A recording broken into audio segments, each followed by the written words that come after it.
የልዩ ኃይል አደረጃጀት በቀረቡ አማራጮች ውስጥ በመሳተፍ ለመስራት ዝግጁ መሆናቸውን በአዊ ብሔረሰብ አስተዳደር የተመደቡ የአማራ ልዩ ኃይል አባላት ተናገሩ።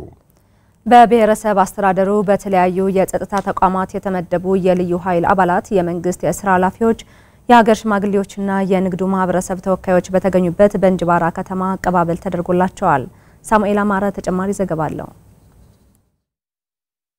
መንግስት የክልል ልዩ ኃይሎችን መልሶ ለማደራጀት ያሳለፈውን ውሳኔ ተከትሎ በአዊ ብሔረሰብ አስተዳደር የተመደቡ የአማራ ልዩ ኃይል አባላት የብሔረሰብ አስተዳደሩ የሥራ ኃላፊዎች የሀገር ሽማግሌዎችና የንግዱ ማህበረሰብ ተወካዮች በተገኙበት በእንጅባራ ከተማ አቀባበል ተደርጎላቸዋል።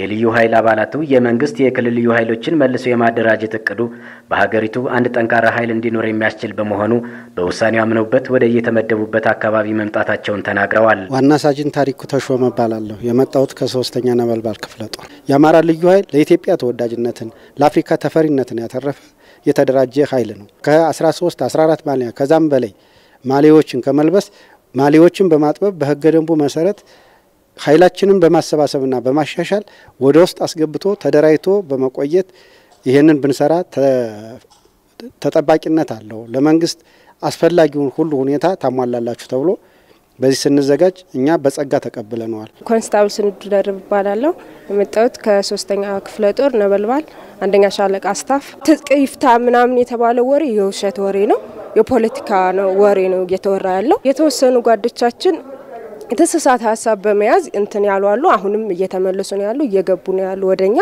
እኔም ህዝባዊ ፖሊስ መርጫለሁ። ስሜ ኮንስታብል ታፈር ከነማ ባላለው ነበልባል ክፍለ ጦር ሻለቃ 5 ሻምበል 3 አባል ነኝ። ይሄ ልዩ ኃይል የሚሊተሪ ቅያሬ ካልሆነ በስተቀር ሌላ ምንም ነገር የተቀየረ ነገር የለው። የልዩ ኃይል ባለበት ነው ያለው። ፈርሶ ወደ ላይ ሄደ አካል ምንም ነገር የለንም። በልዩ ኃይል ውስጥ በነበራቸው ቆይታ ያገኙትን ዕውቀትና ልምድ በመጠቀም በተመደቡበት የሥራ መስክ የክልሉን ህዝብ ይበልጥ ለማገልገል ቁርጠኛ መሆናቸውንም አባላቱ ገልጸዋል። የክልል መደበኛ ፖሊስ መርጫለሁ ወይም ደግሞ ህዝባዊ ፖሊስ ማለት ነው። ይህን ስመርጥ ግን በየቀበሌው ውስጥ አንዳንድ አላስፈላጊ ወንጀሎች ሊሰሩ ይችላሉ። እነዛን ወንጀሎች እስካሁን ከሰራሁት በላይ መንግስትና ህዝብን ለማገልገል ለተቀን ለሰራ ወሰኘ ያን ስራ መርጫለሁ። በአማራ ልዩ ኃይል የነበልባል ክፍለ ጦር አዛዥ ኮሎኔል ግርማ አበበ ሀገርና ህዝብን በደሙ ያጸና ኃይል ተገቢውን ክብር እንዳያገኝ በተለያዩ ማህበራዊ ሚዲያዎች የሚናፈሱ አሉባልታዎች ተገቢነት የሌላቸው መሆኑን ተናግረዋል። ኃይል መስዋዕትነት የከፈለ የቆሰለ የተራበ ብስኩት ያላመጠ ምሽግ ላይ ቁጭ ብሎ አንድ ቀን ምን እናርግልህ ምን እንርዳ ያላሉት ዛሬ ግን እየፈረስክ ነው፣ አንተ ልዩ ኃይል ምን እየሰራ ነው፣ ተደራጅተህ እርምጃ ውሰድ እያሉ ይቀሰቅሱታል። የአማራ ልዩ ኃይል የዚህ አይነት አስተሳሰብ የለው። ህዝቡም እንዲገነዘብልን ምን ፈልገው ነገር የአማራ ህዝብ እንደሆነው ሆናለሁ፣ የአማራ ህዝብ ሲደሰት እደሰታለሁ፣ የአማራ ህዝብ ሲሰዋ እሰዋለሁ ብሎ አምኖ የተደራጀ ተዋጊ ኃይል ነው። የብሔረሰብ አስተዳደሩ ፖሊስ መምሪያ ኃላፊ ኮማንደር ክንዲያለማየሁ በበኩላቸው ለሀገርና ለህዝብ ዋጋ የከፈሉ ነገር ግን ባልተረጋገጡ መረጃዎች የተበተኑ ኃይሎች በቀረቡ አማራጮች ውስጥ የመካተት እድል እንዲያገኙ ሁሉም የበኩሉን ድርሻ እንዲወጣ ጠይቀዋል። በአቀባበል ስነ ስርዓቱ ላይ የተገኙት የብሔረሰብ አስተዳደሩ ዋና አስተዳዳሪ አቶ እንግዳዳኛው ልዩ ኃይሉ የአማራ ህዝብ ህልውናው አደጋ ላይ በወደቀበትና የሀገር መከላከያ ሰራዊት ክህደት በተፈጸመበት ወቅት ፈጥኖ የደረሰ ቁርጠኛ የህዝብ ልጅ መሆኑን ተናግረዋል። መከላከያ ሰራዊታችን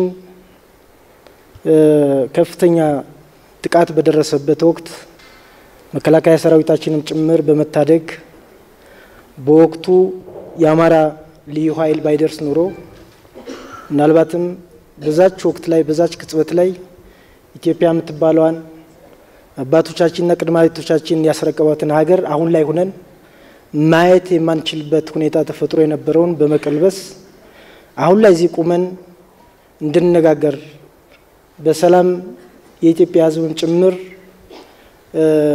የአባቶቻቸውን የቅድመ አያቶቻቸውን ታሪክ ይዞ እንዲቀጥል ስላደረጋችሁልን እጅግ በአማራ ክልል ህዝቦች ስም በአዊ ብሔረሰብ ህዝብ ስም እጅግ በጣም ማመስገን እንፈልጋለን። በአዲሱ የልዩ ኃይሎች መልሶ የማደራጀት ስራ በብሔረሰብ አስተዳደሩ ከተመደቡት ውስጥ ቀድሞ የደረሱ 240 ልዩ ኃይል አባላት በመረጡት የጸጥታ ተቋም የስራ ስምሪት ተሰጥቷቸዋል።